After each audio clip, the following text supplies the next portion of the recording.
Hello, hello. Yan. So, hello sa inyo lahat.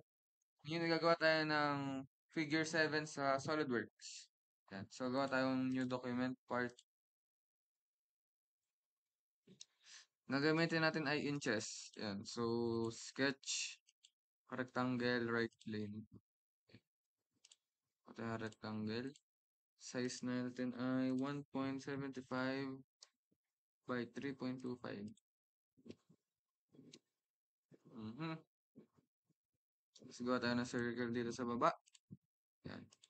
Hot end, trim features, extrude natin ng 0.5.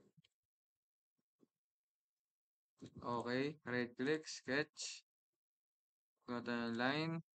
Midpoint, baba tayo ng 1.25. Circle. Ang kanyang radius ay 0.5. Click natin dito, 0.5, 0.5. Tapos line tayo.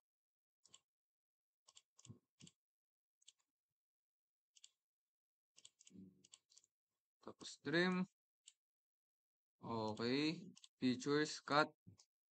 Depth niya ay 0.13. Ano ba to? Blind. 0.13, 0.13. Okay natin. Next step, right click, sketch. Kuha tayo ng circle. Hanapin na ang center point. Radius natin dito ay 0.38. Kuha tayong line.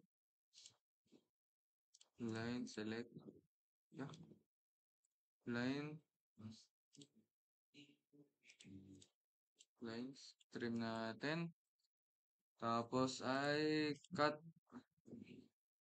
Through all na natin. Ayan.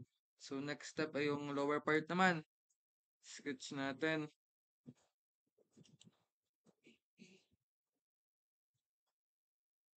Kuha tayong circle.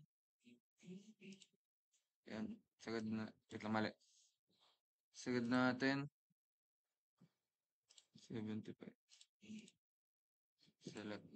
Features. Extrude natin ng 1.5. 25, 1.25. Kasi meron ng 1.5 sa kaliwa. Meron ng 0.5 sa kaliwa. Ayun, may 0.5 na sa kaliwa. Yan. Okay, right click sketch. Nalito na. Gawa tayo ng circle.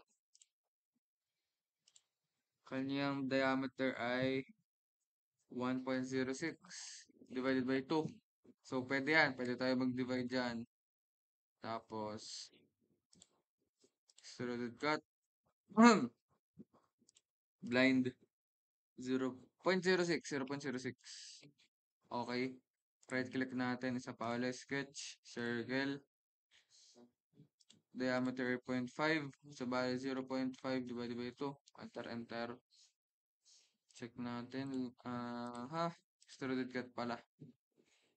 Ito ay naka-true. True all. Yan. Tapos Control 7. Tapos na.